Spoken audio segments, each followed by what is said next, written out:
Okay, now I've got Now what what? should I say? Yeah. Well, you don't, I mean, It's strange, isn't it? just don't slander anybody and, it'll be all right. Yeah. Let's dig into mastering a bit more because I want to ask you some more questions about it. Sure. Because I listened to a bunch of the songs, a bunch of the records off of your website, and all sounds great.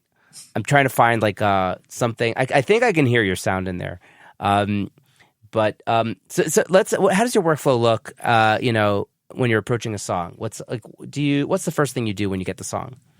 Honestly, the first thing I do is like put on the song, go and sit at the back of the studio and open up my laptop and reply to some emails just to absorb the vibe of it. That doesn't sound glamorous. Like I want to say like, oh, I use this fancy piece of equipment or something, but I really don't. I just kind of try and get a feel of what is happening and the actual vibe. I feel like when you're listening critically, you can miss so many things. And so I almost like to have something as background music just on repeat a few times before I do anything to it. And it's so weird the amount of things that you pick up when you're not fully paying attention to it. I don't know if that's what the mashing engineers do, but that's kind of how I like to sort of, I think it's the first time I've heard this. Sit with the track for a little bit and just suss the vibes, see what they're trying to go for, and just sort of see if the mix is doing the song justice. Something that's been really common over lockdown is when people are mixing in headphones now, or maybe they have a small home studio. I found that there's been a few instances where the bass is just really getting lost. So just really checking all of the areas of the mix, like, can I hear everything? is everything there? And then, I'll go in for a more critical listen and actually like sit in the listening position and take a look properly, and just sort of normally I'll get a limiter and just make it louder or to where I think the track should be in terms of volume. Now I don't like to limit tracks a lot. I really like punchy dynamics, and so I'm not a mashing engineer who's gonna completely squash a track. But I find that when you're listening to the tone of things, when you put a limiter on, it can completely change the tone.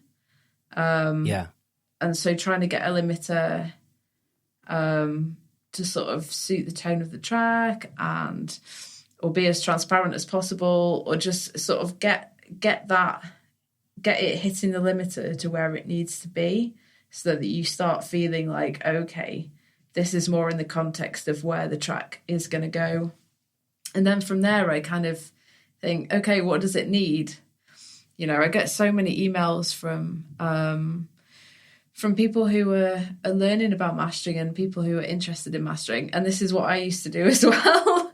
I just used to throw things at it. I used to be like, okay, loads of EQs, a multiband compressor, saturation plugin, a stereo widener, all of these things. Whereas now, actually, sometimes I do very, very little processing at all on a track, and it's quite it's quite hard at first. Like now, obviously, I master every day, and it's just one of those things. Like if a track doesn't need something, don't do it. Move on to the next one. It's fine. Yeah. Whereas I think when I started out, like, I don't know, 7 years ago or something, I think that's when they did the first things that I worked on. But I was a bit like, oh no, they really, they want mastering. I've got to show them what mastering is. I've got to go all in. But But actually, doing very little is like people don't send you a mix that they don't like. Right. So why change it? Yeah.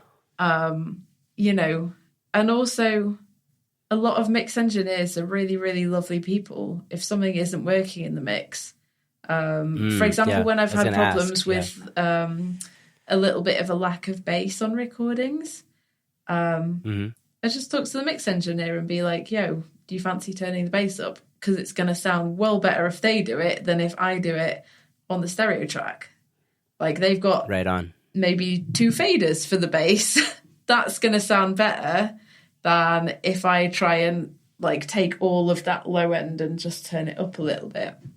And so I think having those kind of conversations is a really important part of mastering. Yeah, and coming from the other end, I love that also. Like, having sent off mixes to mastering engineers, I love getting told, like, there was a mastering engineer that told me, yo, this vocal needs a bit more 2K. I was like, what? 2K? And I like go in, I was like, oh yeah, it really was missing that presence, And just because you get so hyper focused on the trees that you forget about the forest sometimes. So like I love it when a mastering engineer tells me where I missed the mark and how I can make it better, because we all win, right? Like, totally. I think for me that's the main function of mastering, is just to quality check the audio and make sure that it's as good as possibly can be. I mean, like we're all coming from the point of view of we want to make this song sound the best this song can possibly be, and so just whatever needs to be done in order to get that. And sometimes it's just a case of putting a limiter on and making something a bit louder. Sometimes it's a case of not really doing anything at all, Wow. It does happen, like, especially in the context of an album. Maybe one song, you just run it through your converters and turn it up slightly. That's it. Love it. But if something, I really like doing albums. I think that's my kind of my favorite way of working, because you get to see so many different sides of an artist in an album. And I love like the structure of the actual album itself rather than just the structure of a song. And sometimes the context is there. Sometimes some songs on an album will, I've had it quite a few times where the producer's been like, oh, by the way, track 7, slam that. And I'm like, okay. And then they're like, no, slam it harder. And I'm like, okay, cool. And then they're like, perfect. And I'm like, okay, well, the track after, I've not really done anything to it. Is it going to work? Yeah, it works. Like, that's really interesting as well, like how some producers know their job so well that they know exactly what mastering is going to bring to a record. And they've kind of factored that into the production, and they can predict ahead of time what is going to be needed. Wow. It's pretty awesome. Yeah, that's really cool. I guess that people are being more educated than they used to be about what mastering is. Because I feel like 10 years ago, like you were saying, when you were getting started, you had no idea what mastering was. Like, I also didn't, and so I guess there's much more educational, things out there. There's like podcasts, and there's, like when I started, when I got my record mastered in 2013, I didn't understand. Like I hated it. I was like, okay, I gotta figure out what this is about. And I bought Bob Katz's book, and I just like didn't understand half of it, but I read it, and it was like, yeah, it's good to know that people are like have a better idea of what it is now. I feel like that helps everyone, including the mastering engineers. Definitely. Ah. Yeah. I had a thought. Oh, that was it. I was just going to say, in 2018, I worked at the British Library on this transfer project. But my commute is like just over an hour each way on the tube. So I just listened to 2 podcasts a day on my commute. Oh my God. And that's a really fast way of absorbing some really good information. Yeah. Like there's some really good resources out there. Yeah, definitely. I think I binged Ian Shepherd's podcast back in the day, and I was just like, I need to understand more about what this is about. And there's another great podcast about mastering called The Attack and Release Show by two mastering engineers that I've listened to a few episodes, or a bunch of episodes, and I've had them on the show actually also. So I've learned more about mastering than just having people on the show and telling me more about it. So I love learning about mastering, even though I don't really want to be a mastering engineer. I love hearing about it and learning about it. So I wanted to ask you, like, mastering is notoriously expensive and a gear heavy field. So all that to say, like, what do you think is the minimum amount of gear and like acoustics that you think someone needs to get started mastering?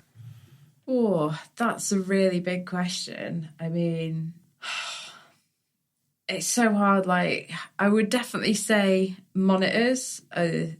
That's what I've heavily invested in. Right, I saw your PMCs. Yeah, I've got some PMCs and I've got some Bowers & Wilkins 702s as well. Oh, wow. So nice. Yeah, I mean, when I started mastering, I was using Genel X, quite small ones, which I'd used in studios before for mixing, and they were kind of fine. But it was, I saw these PMCs at a trade show, like 2011. I heard them for the first time, and I'd gone around and listened to loads of speakers, and I was like, whoa, those sound amazing. That's what I want. But they're very expensive. And so I saved up and I worked so hard and I saved up. And then in 2018, I finally bought a pair. Like, congrats. Thank you. They're my babies. Yeah, I definitely think monitors that you can trust as well. Like when I upgraded to my PMCs, it was a totally different, like that changed the way I listen to stuff so much. It was a really big, I didn't think it would make that much of a difference. I was just like, oh, okay, they're going to sound better. But as soon as I put them in the studios and took my old monitors away, I was like, okay, no, this is serious business now. Yeah. But I think trusting your monitors and trusting your room is really important. I definitely say, you can have really, really expensive equipment and monitors, but if you don't know how they sound, then you're going to struggle. So I've seen people do really great masters on all different kinds of speakers. So I think it's just about finding something that you like and something that you're prepared to put in the hours listening to all different kinds of music on in your room. That's good advice. And I think room treatment is obviously important for sure. Like investing in some proper panels and doing a bit of listening to your room is good. But I think it's so hard with outboard gear because mastering outboard gear is so expensive, and plugins are so good now. They are amazing. And so I don't think it's essential to have amazing outboard gear or any outboard gear. I have a few pieces that I really like, but the outboard gear that I have, I chose because it's very characterful, which is kind of the opposite of what mastering outboard is typically. But the reality of it is I can't afford the outboard that is really, really transparent. It's just not realistic for me to be able to buy that kind of stuff. But I think, plugins are so good that if I want a very transparent sound, that's the direction I'll go in. So, yeah, I've kind of done it backwards a little bit. Like my plugins are really transparent and my outboard gear is very coloured. But I would say the main thing as well, like people always want to know what plugins I use. And I don't use that many. I have like 2 limiters, 1 compressor and 2 EQs. That's it. That's it. Everything else I've got rid of. Well, you don't need much, right? And And if you know that tool, then you know how to use it. You're like a ninja with That's it. it. Right? I think it's much more important to like